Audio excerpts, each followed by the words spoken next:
Welcome everybody to the show. We got Eric Rayner with us. Hell yeah. Could you believe that, man? 10 years, how long have we known each other? 15 years now?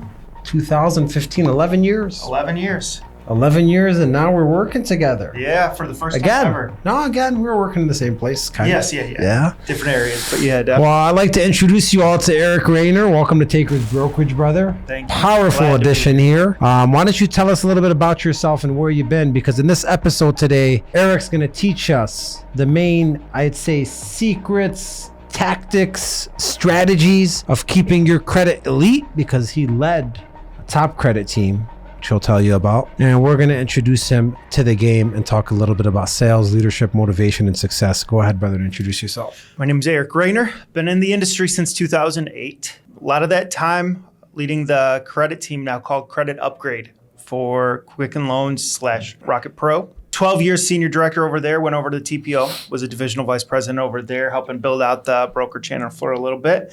Went out on my own, came over here just a couple weeks ago, was super excited to be here.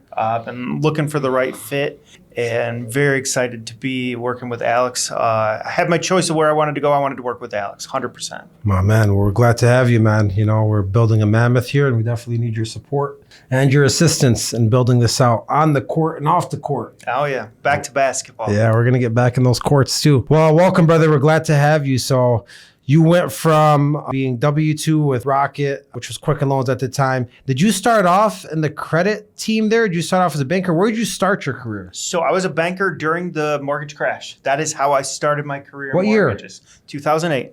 Tell these youngsters about the mortgage crash in case they don't know. So I was feeling myself. I was doing good. Of my class, I was number one in folders received is what it was called. Yeah. However, back then, you'd write 10 loans. 1 or 2 would close because the values would go from what you'd think was 250, 300,000 to 110, 120,000. Lots of loans falling out. Purchase, refi, tons of them falling out because the values of the house, more than the interest rate issues, the values of the house went down exponentially. If you didn't get a PIW, you were in trouble. What's a PIW for the folks that don't know? Property inspection waiver without an appraisal. Well, that's very important to talk about that. In 2008, you were only closing 2 out of 10 deals you were submitting because the valuations declined because of the crash. Mm-hmm. We're in strange times right now. And I tell people all the time, you have equity in your home right now. It's at an all-time high. Looking at historical data, if it will be there. We don't know if it'll be there forever. Like, you never know. I've been hearing a lot along those lines that we might have some downturn in the I don't think a crash, but 10, 20% decreases fee. It's likely, and it could happen, right? Similar to COVID times. Yeah. So that is something where, like, if you are American, like, you have to know, like, hey, your equity is the highest right now. You need to play with that now. You need to pull that out now, because now's the time. You could leverage it while you have it. Use it before you lose it, right? That's what we say. So anyways, you started in the 2008 crash, which is good. You started during adversity, crazy times. Very crazy. Panicking times. That's when success is found and big success is made. What happened after that? They started a new team. They wanted to start a credit team. Todd Manskenbridger was looking for people. My RVP at the time, Jared Golddapper. Name if you've been in the industry. He's been around for a long, long time. He said, hey, like, I've got some guys for you. One of them's this guy, Eric Rayner. I was his team captain immediately. Prospects get their credit up and then move them back over to mortgages. Yeah. I was a director by 2009, and I reported to Todd and was a director until 2019 when I moved over to Rocket Pro. So you led the credit team for how long? 11 years. 11 years in credit. Mm-hmm. That's impressive. You see, it was nice because what Rocket did was they said, you know what? Clients don't qualify because of credit. So instead of telling clients, go fix your credit and come back, they created a credit team inside of their organizer. Say, hey, we're going to help you with our credit. Let's shift you over here. They're going to help you with the credit. They're going to shift you back to us. We're going to finish a financial process. Exactly. That's an important key in business. You talk about building an infrastructure around your business to feed your business. This is something that Rocket, Dan Gilbert, was, mysterious for. This is something that they were known for. This is something that I learned a lot from just watching them occupy company after company or start a new company based off what they need. So many of them. Yeah. The They family call it of the family, companies. Yeah, FOC. So, I try to build my own FOC now around what I have, You got a couple of them yeah, yourself. well, even in my media side, like I used to pay for editors. Now I have my own editing team that people pay me to use, right? That's awesome. So it's not like now only I build your training portal. I build your training portal. I don't tell you go edit your videos. I'm like, hey, send your videos to me. I'll send my camera people there, not your my camera people go there. That's awesome. My editors edit it. Then it goes back. So like I solved all the outsourcing pretty much. So I think a great tip for business owners is like, think about the other, parties that you typically need to make a transaction go complete or make something go smoother along the lines of your product or service, and try to build out your own funnels for those things. 100%. Yeah. So that's good. Let's talk about credit, man. I usually tell clients, this is all I know about credit. I tell them, and I might be wrong. So I tell them, look, keep your maximum limit to what you owe around 25% of what you owe, and that will increase your credit over time. Am I right or wrong? Because I don't even know where I learned that. But. That is on the path to right. Okay. So the perfect balance on a credit card is $10. If you keep it under 10%, you're still sitting in the high limit of where you can get your credit score to. The one thing if you do not have any credit cards, you absolutely want to have a credit card. Let's start off with the youth. I'm just turned 18, 19, 20. Like, what do I do, Eric? I want to get, 800 credit score. What's my path look like? I would say 2 to 3 credit cards. Get them with a higher balance available over time. So if you're making on-time payments, you're utilizing it, but paying it quickly, pay it before the due date to keep your score going up, you're going to see they'll start increasing it. If you can get to 10,000 on each credit card available, then as long as you're making on-time payments, it's been a couple of years, you're going to be looking at a solid 750 to 800 credit. Okay, beautiful. Now, if I open up a credit card, are you telling me that I should just pay off the balance before it's due, or does it benefit me more to keep a small balance? Pay off all but $10. Keep $10 on the card. Yes, but do it 2 weeks beforehand because they report to the credit bureaus about 10 days before your due date. That is how they keep your credit going down. Or keep your credit lower is you pay it on your due date. It's already been reported to the bureaus. You're 40, 50%. And so that's what they're seeing. You want to pay it. Wait. Are you telling me that if I pay my credit card right on the due date or before the due date, they're actually counting it against me 10 days prior that I didn't pay it? Yep. Not as a late, but it will report your balance of the day They're reporting my balance 10 days prior to when it's due. Exactly. Which harms me more than it helps me. Yes. Why am I not notified of this? Shouldn't they tell me like, hey, the credit agencies report your data every 20th of the month instead of the 30th or the 1st? Exactly. If you go to a credit report, like go take a look at your credit report. Next one. If you pull up your credit report and look at the reporting date for your credit card, then go look at the due date when you get your next bill. Yeah. Guarantee the due date of that bill will be after that the reporting date. Oh. So you're saying we should actually pay it down before the 20th of the month. So 10 days before your due date. Got it. Well, that seems like a sticky system that they put us in. Oh, yeah. Because let's say I have an American Express with a $50,000 limit for my business and it's not due till the 1st. Well, they're going to see me maxed out on the 20th, but I might pay it 10 days later. Exactly. So it's affecting me negatively, although it's getting paid. Exactly. Got it. So make that payment 10 to 12 days before. Okay. So the main advice here for people is open up a few credit cards, get it up to a $10,000 limit. If you could, pay it off, but leave $10 on it. Yes. At all times. $10 is the perfect balance on a credit card. Okay. And then how much would this go up over time? Is it like if you have one credit card, you go up 10 points a month? If you have 3 credit cards, like how does it work? Depends on how your credit looks. Okay. So if let's say you have no credit. First month you get a credit card, it's a $300 available credit limit. Most likely it'll take about 45 days to 60 days to get a score. As long as you're not late on anything, you'll start off around 680 to 690. So 0 is closer to 660 than it is to 600. 600 is to 660. Yeah. It's easier to start with nothing and build up than Yeah. it is to start from behind. So you get to 660, you get to 700 probably in about 6 months of on-time payments. 2 credit cards at that point. We'll say we have 2 cards. They've increased your limit to $1,000. If you can keep doing that over time, it's probably going to take about 3 years to hit 750. After that, probably about 800 is probably about 6 years of on-time payments. By that point, they've given you a $10,000 limit on all 3 credit cards, maybe 20, maybe 50, depending on what you make. Yeah, there was one time I had a client with no credit score, and I got approved eligible findings, sent it down, and got suspended. I'm like, I thought we moved the minimum credit score requirement. They're like, we did, but there has to be a credit score. So now I got a client that was supposed to be conditionally approved with no appraisal required, and I'm in a sticky situation. So I call the client, I talk to the credit team now, and they tell me just have the client open up a credit card and we'll leave it for 10 days suspended and we could rescore it. So it ended up taking about 15 days. They opened the credit card the next day, pulled up the credit after 15 days, did a rapid rescore, 636. There you go. Credit card, you know? Probably if it was a secure card and they were reporting fast, probably reported with a $75 balance. That's probably why it was a 636. Yeah, they talked to them and that happened. So that was good. Okay, so that's for people that are trying to build their credit up. That's the advice you have. How about like student loans, medical collections? Do all those things hurt your score? Yes. So student loans, if they're in deferment or past due, they will hurt your score. However, if you start making on-time payments, after 6 months with a student loan, they will actually go back to reporting as a positive trade line. And then charge-offs. So if you're making your student loan payments on time, they help your score? Or Yes, they will help your score. Okay, cool. And then a charge-off, it doesn't matter what you pay them. If you're negotiating a payoff, the trick is you want it to say paid in full. And then with a collection, it's deletion.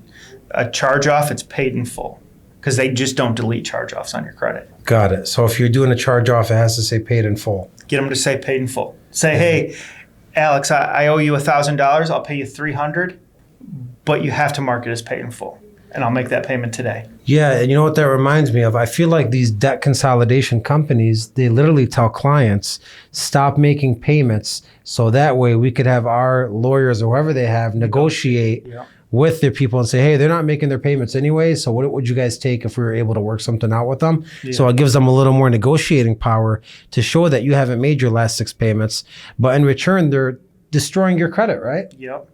They destroy it. You're better off with a bankruptcy. Yeah, I tell people that all the time. They're like, yeah, no, I'm doing a consolidation. I'm like, do not do a consolidation. Those consolidations don't work. Can't I technically do a consolidation myself if I wanted to do it? Like, do I need a consolidation company? Can I just stop making the payments and then call the creditors and say, hey, I haven't made payments in 6 months. Would you be willing to work with me? Let's work something out. Yep. Am I allowed to do that as a consumer? 100%. So you really don't even need a consolidation company. You could also close the card and say, hey, like, I can't afford the payment.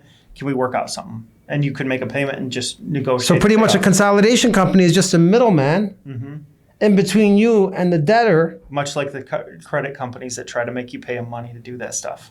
Okay, now we're going to have some debt consolidation people listening saying, no, this is my profession and we do AB. Is there anything that they're going to say that's going to be like, well, we do this for the consumers, we get it more aggressive, or we have specials or agreements with the debtors? Like, do they have anything like that in place, you think? They probably do.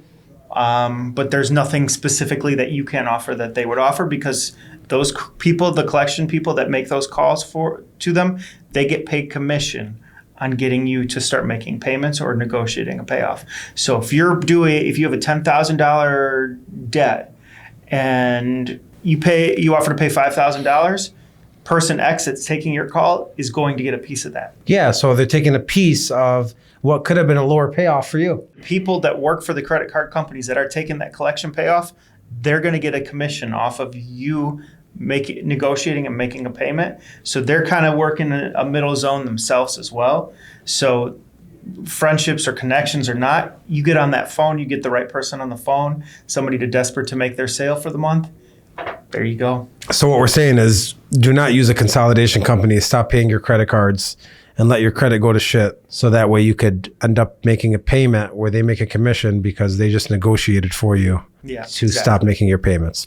And if you sell debt consolidation, you need to come over here to Taker's Brokerage. Stop selling clients destroying their credit and start selling clients healing their credit. This is a better sale over here at Taker's Brokerage. We actually tell them, don't mess with the consolidation. We'll pay off your debts in full. We'll help your credit increase. We don't got to do any of that. And that's a better sale. And as a matter of fact, one of our top guys, his name is Gerardo. He came from debt consolidation. He did very well here. So if you're in debt consolidation, we'd love to speak to you here at Taker's Brokerage. That was a myth buster that I wanted to bust here. Should I be worried about medical bills? You cannot be unqualified for medical bills. My wife told me they no longer allowed to put them on your credit anymore. That is true. So that's good. They can threaten all they want, but you don't have to make a payment. Okay, good. That helps. Car loans? Car loans, you have to keep making the payments. Yep, help or hurt though. Me getting a car, finance in my name or Being a on lease. time totally helps your score. Okay. Being late will hurt your score. But with a car loan, if you've paid it off and you've ever had lates on it, go to the credit bureaus, dispute it. They will not fight it. But you know how they say one of the fastest ways to ruin your credit is by maximizing the limit of your debt. So like you have a credit card at $50,000 and you owe $50,000. That ruins your credit very fast, right? That's one of the fastest ways to bring it down. Yeah, it hurts it. Okay, so what if I get a car loan that starts off at $40,000 and I owe $40,000? Is that the same thing or no? No. Okay. So big difference. Credit card is a revolving debt. Yep. Revolving debts like HELOCs, like car loans, Amex cards, charge cards. Those are the ones where the higher limits matter. If you are in a student loan or equity line too, if you maximize the equity line, it hurts. If you show that you have it maximized, it can hurt your score, but not the same as a credit card would. But the installment loans, no. Okay, so car loans are fine when it comes to that. Car loans, house loans. And then when people say like, hey, for the spouse, be on the mortgage because it helps your credit by reporting. is that true or no? Mortgage reporting help your credit, hurt your credit? It helps, but if you don't have to put somebody on the loan for a mortgage, I wouldn't. Keep one person on the loan. Okay. The way I do it, my wife is not on the house loan. Yeah. She is on all the credit cards and as an authorized user. So if something goes sideways, you can remove her as an authorized user. It doesn't affect her in any negative way, shape, or form. But if you have her on, you don't want to co-sign if you don't have to. Co-borrowers, authorized users, fine. And did you watch a video I did yesterday or something?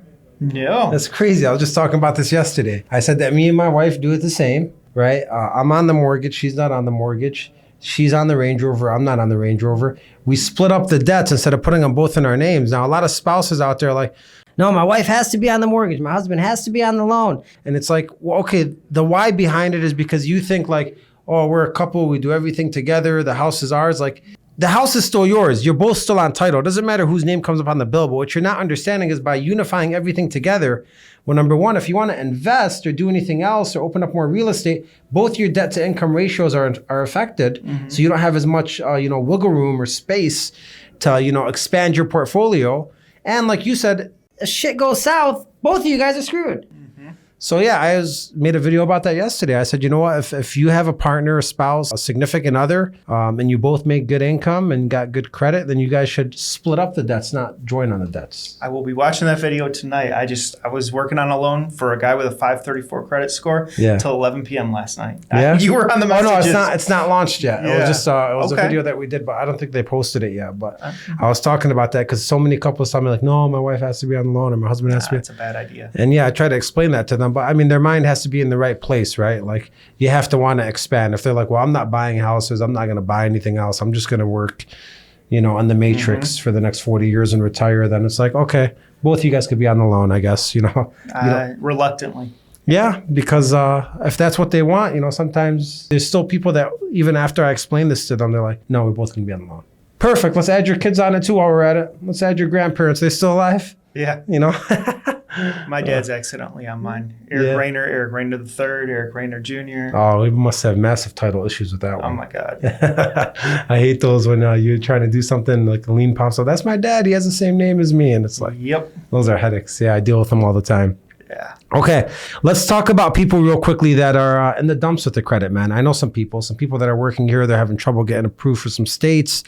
They haven't had the best credit history. I mean, what are some things for them to, make a plan to get out of the slumps of the credit? Make the call. Call the creditor. Tell them the situation. Tell them what you can do. They either accept or they don't. But just letting it sit there and hoping it goes away is not going to do it. You have to make the phone call. You have to negotiate. If you are in a bad spot, you need to communicate. And when it comes to those states, they got to let the states know what's going on too. Yeah. So if you have bad credit or you have some debts that you've just ignored for years and years, sitting in your kitchen counter, those statements are sitting there like a piece of toast that's been out for 3 years, that's molding green with fruit flies all over it. It's only getting worse and worse. And we're not talking about mushrooms, because mushrooms get stronger the more they mold. Yeah. This is not that kind of toast. This toast gets worse while you leave it out there. So make the phone call, he's saying, and figure it out, make a plan and be honest with them. And look, these creditors are going to want you to make a plan and talk to them rather than ignore them and continue to run. So there has to be something there. And then, all right, let's say I make the call. They're usually going to make a payment option with me, but it's still going to take a long time for me to increase my credit. What else do I do? I would establish some positive credit. Let's say one person's credit goes bad and they listen to what me and you told them to do, and the wife or the husband did not have their credit go bad. Yeah. Have them added as an authorized user to one of those positive credit cards. We'll slowly start to build up their credit while we're fixing the bad stuff. Got it. Okay. I think that was everything on my credit agenda. Anything we're missing on the credit topic? No. If you have no credit cards, get one. Start with one. Keep the balance low. Got it. I'm the kind of guy that pays my credit cards off daily. Then you're probably at 800 plus credit. Yeah, I just attack it every single day because I could do that, but there's some times where I couldn't do that and I'd have to wait. Even this topic right here, you joining us, like some of the things that we should be doing differently is like this video here should be posted on your homepage that JP's making you. Okay. This should be a video for you there where clients could actually watch, wow, this guy's well informed. Because I truly believe your credit expertise, it could take you up 10 notches on everybody here. Everybody wants credit advice. Everyone I talk to, they love talking about their credit. Yeah. It's like that's one area for you where you could open up a lot of doors with clients. And not only like where does debt open from or where is a bankruptcy modification, what happened? Like you could open up doors in their life and figure out the emotions and the pains and the pleasure points as well. But you could also give advice and then, mesh with them and talk about stories that you've had. Referrals. Of course, that comes after, right? Yeah. But yeah, so like I think like if you focus on just that aspect, pulling up credit, having a conversation with the client, going deeper than anyone else, providing financial service on, hey, this is what we're going to do for you, but also figuring out the stories. I believe the credit report tells stories. And if you're not looking for those stories, you're wrong, right? Yeah. You're wrong in a sense where you don't understand the game yet. And the game to me is about opening doors and creating emotion, right? Like if somebody has, I don't have my wallet with me, but if I pull out my American Express card, then I pull out my Visa card, and you're like, Hey, your American Express card is maxed out. What happened there? I'm like, well, I just booked Albania, for me and my wife. That's You're awesome. like, Albania? What takes you to Albania? oh, well, her parents are from there, Oh, her parents are from there? When did you guys meet? Like, and I could open up the whole story of why her parents live in Albania. We're going to see them. Then you figure out I have 3 kids. We're going to see them. I just had twins. Like, you're going to figure out like 19 facts about me and my life just by asking, how did I max out my American Express card? And if you ask about the Visa, you might hear like another 15 facts about a whole nother side of my life. You get what I'm saying? Yeah. So if a credit card tells stories, the home loan tells stories, 3 auto loans tell stories, student loans opens up stories. Like, so I tell people the credit report is a big space for you to open up and dig deep and like figure out somebody's life. It's an x-ray. And if you're just looking at it and saying like, this is American Express, you want to pay it off? MasterCard, you want to pay it off? you're missing the whole fucking point, Jack. You're not being a human at that point. Yeah, you're not being emotionally intelligent. So I look forward to seeing what you do in the credit report section. Oh, with you missed a your call clients. that I was on earlier. Oh yeah, are you recording them? Yeah. All right, good. It was on Bonzo. Cool. Yeah. I literally broke down the guy's credit when the last reporting date was, and that's going to get him a qualifying loan when no one else was able to get him qualified. Yeah. We have it approved.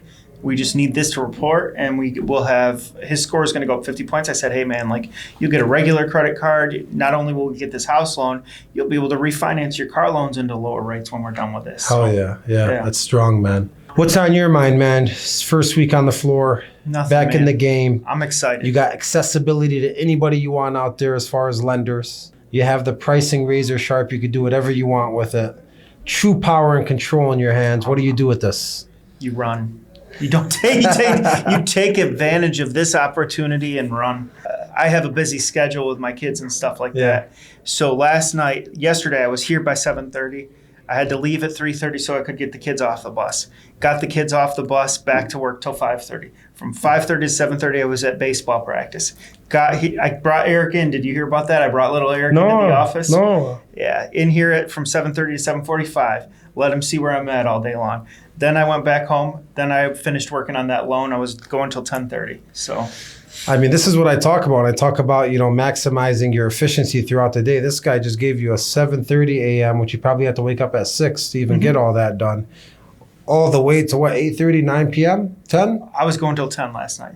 That's 6 in the morning till 10 at night. Yeah. Kids, sports, working, I mean, all efficient time. And that's why I tell people, like, a lot of times people put in these 10 hours, and you seen it out there earlier today. I'm like, yo, that guy's a talker. Be careful, man. He might get you in that hole, right? It was something you said was valuable information because somebody said, I told somebody my goal for the year. He said he's new to the floor. He's like, hey, man, like, you've got 25 hours a week in baseball. And how are you going to hit your goal? And I said, hey, did you hear what Ace said yesterday? Don't waste a minute of your day. Yeah. Like, if you see when we're at lunch, I was on my phone working. Yeah. You don't waste the time. Yeah, but you also, like, you have real goals, right? Mm-hmm. You're going to retire your wife. I didn't say you want to. I said you're going to retire your wife. It's going to happen very soon, right? Mm-hmm. You're going to provide for your kids, right? Get them the bat they want. Yeah, baseball, right?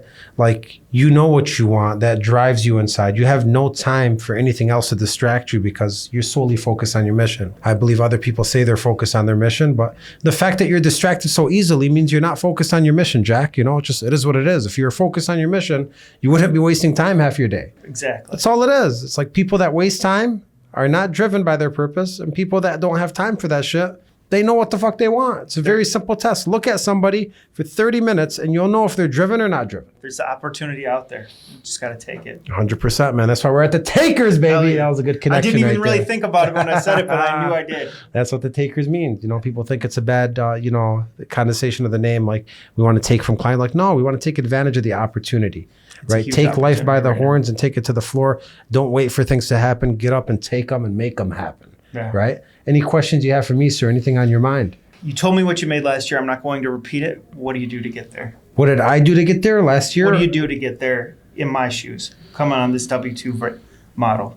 All those messages I sent today, like, I almost do this shit like I'm pissed off doing it. I know it works, although I don't enjoy it because maybe it's because I run multiple facets of businesses. So I have other things on my mind that I need to do. But for you, it's good because you're solely focused on this endeavor, which I was focused on this endeavor. Let's go back to 2024 when I first started with West Capital Lending.